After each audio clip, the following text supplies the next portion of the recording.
पैसे बोला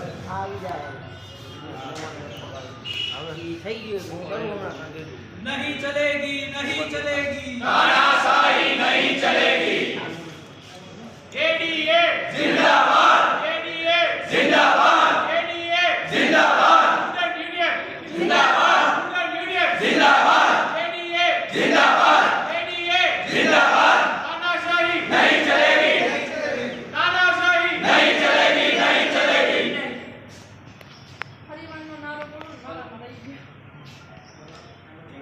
एडीए जिंदाबाद एडीए जिंदाबाद। नहीं चलेगी नहीं चलेगी तानाशाही नहीं चलेगी नहीं चलेगी नहीं चलेगी तानाशाही नहीं चलेगी। डॉक्टरों पर अत्याचार बंद करो बंद करो डॉक्टरों पर अत्याचार बंद करो बंद करो। एडीए जिंदाबाद एडीए जिंदाबाद एडीए जिंदाबाद।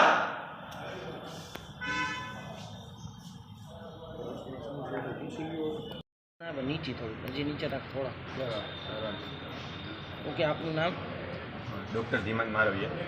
શું કહેશો અત્યારે તમે શનિવારે જે જુનિયર રેસિડેન્ટ ડૉક્ટર કે જે ફિમેલ અને એક મેલ રેસિડેન્ટ ડૉક્ટર ઉપર જે ફિઝિકલ એસોલ્ટ અને ગેરવર્તણૂકનો અણબનાવ બન્યો હતો એના માટે અમે શનિવારે બપોરે જ ઓથોરિટીને અમારી ડિમાન્ડ મૂકેલી હતી।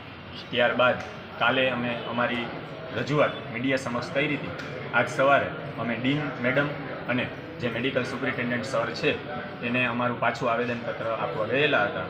અમારી જોડે એમને વાતચીત કરી બધો મામલો જાણ્યો અને અમારી શું ડિમાન્ડ છે એની અમે ચર્ચા કરી હતી।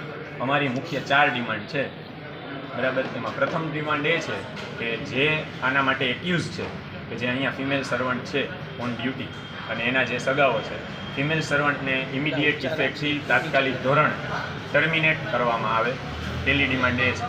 બીજી ડિમાન્ડ એ છે કે અત્યારે તમે કોઈ પણ વોર્ડ કે ઇમરજન્સીમાં રાજકોટ સિવિલમાં જુઓ તો સિક્યોરિટીના નામે ખાલી સિક્યોરિટીમાં એક કહી શકાય એવા માણસ જે કે પોતાને કે જેને સિક્યોરિટીની જરૂર હોય એ લેવલના માણસો રાખેલા છે જેનાથી અમે સેફ ફીલ કરતા નથી। કારણ કે આ બનાવ બન્યો ત્યારે સિક્યોરિટી ઓફિસર બહાર હતા પણ કાંઈ પગલાં ભર્યા નથી। એટલે તાત્કાલિક ધોરણથી દરેક બિલ્ડિંગના પ્રવેશ દ્વારે 2 બાઉન્સર અને દરેક બિલ્ડિંગના જેટલા માળ છે દરેક માળ ઉપર એક બાઉન્સરની તાત્કાલિક ધોરણે વ્યવસ્થા કરવામાં આવે જે સ્ટાફ છે અને ડૉક્ટરોની સેફટી માટે। ત્રીજી ડિમાન્ડ એ છે કે અહીંયા સિવિલમાં એવું છે કે ભાઈ દર્દી દાખલ થાય તો એની સાથે 10 જણા હોય 15 જણા હોય 20 જણા હોય ગમે તેટલાને ગમે ત્યાં પ્રવેશની છૂટ છે જે કોઈ રીતે ચલાવી લેવામાં આવે એવું નથી। તો એના માટે પાસ સિસ્ટમ જે ઓલરેડી ઓન પેપર ચાલુ જ છે રાજકોટ સિવિલમાં પણ એનો અમલ થતો નથી તો એના માટે 2 પાસ દરેક દાખલ દર્દી માટે। એક પાસ કે જે 24 કલાક દર્દી યારે એક સગું રહેતું હોય એના માટેનો અને બીજો કે જે ખાલી વિઝિટિંગ અવર દરમિયાન એક વ્યક્તિ દર્દીને મળી શકે વારાફરતી પાસ લઈને એ વ્યવસ્થિત સ્ટ્રિક્ટ ચેકિંગ સાથે પાસ સિસ્ટમ પ્રમાણે જ સગાને મળવા દેવામાં આવે એ સિસ્ટમનો તાત્કાલિક ધોરણે અમલ કરાવવો એ ત્રીજી ડિમાન્ડ છે। અને ચોથી ડિમાન્ડ અમારી એ છે કે સીસીટીવી સર્વેલન્સ બહુ વધારે પડતું નબળું છે જે કેમેરાની સંખ્યામાં વધારો કરવાનો હોય તો એ અને એની સર્વેલન્સમાં મજબૂત બનાવવાનું હોય તો એ પણ તાત્કાલિક ધોરણે પૂરું પાડવામાં આવે। આ સમગ્ર ડિમાન્ડ અમે મેડિકલ સુપ્રિન્ટેન્ડન્ટ સર જોડે ચર્ચા કરી અને એમને અમારી માંગણી રજૂ કરી છે। એમને અમને શાબ્દિક આશ્વાસન આપેલું છે કે તમામ ડિમાન્ડો તાત્કાલિક ધોરણે પૂરી થઈ જશે। જો આ ડિમાન્ડો અમે એમને ઓલરેડી 48 કલાક આપેલા છે અને હજી આજ સાંજે 4 વાગ્યા સુધીનો ટાઈમ આપ્યો છે। જો આમાંથી પહેલી 3 ડિમાન્ડ જે છે અમારી નોન નેગોશિયેબલ છે એમાં અમે ટાઈમ માટે કોઈ જાતનું નેગોશિએશન કરવાના નથી। એટલે સાંજે 4 વાગ્યા સુધીમાં આ 3માંથી એક પણ ડિમાન્ડ જો પૂરી ન થઈ 3 ડિમાન્ડ પૂરી થશે તો જ અમને એવું થશે કે અમારી માંગણી સ્વીકારી છે।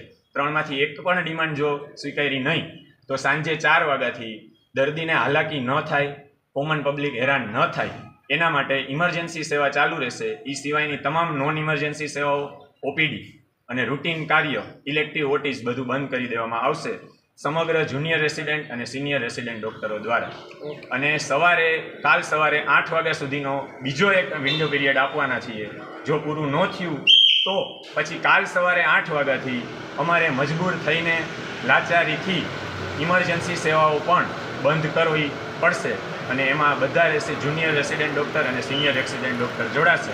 આ જ વસ્તુની રજૂઆત અમે સુપ્રિન્ટેન્ડન્ટ સાહેબને કરી છે એને અમને શાબ્દિક આશ્વાસન આપ્યું છે જો અમારી માંગણી પૂરી ન થઈ તો આ રીતે આગળ વધશું. અને સાંજે 3 વાગે સાહેબે કીધું છે અમે પાછા મળવા જવાના છીએ કે અમે જે ડિમાન્ડ મૂકી એમાં શું આગળ થયું અને પૂરી થઈ કે નહીં. આશરે કેટલા ડોક્ટરો આ હડતાલમાં જોડાશે? બધા જ. જેટલા સિવિલ હોસ્પિટલમાં જેટલા કાર્યરત ડૉક્ટરો છે, રેસિડેન્ટ ડૉક્ટર કે જે જુનિયર રેસિડેન્ટ કહેવાય, પીજીમાં અભ્યાસ કરતા હોય એવા 3 વર્ષના બધાય, અને પીજી અભ્યાસ પછીના જે સિનિયર રેસિડેન્ટ ડૉક્ટર કહેવાય એ આંકડાકીય માહિતી કંઈ જાણી શકું? 400 થી 500 400 એક્ઝેક્ટ આંકડો તો ન આપી શકાય, પણ 400 થી 500 અને જેટલો. કંઈ એવું હડતાલના કંઈ દિવસો નક્કી છે કે આટલા દિવસ? જ્યાં સુધી ડિમાન્ડ પૂરી ન થાય ત્યાં સુધી આ રીતની હડતાલ અમારી ચાલુ રહેશે. જો પૂરી ન થાય તો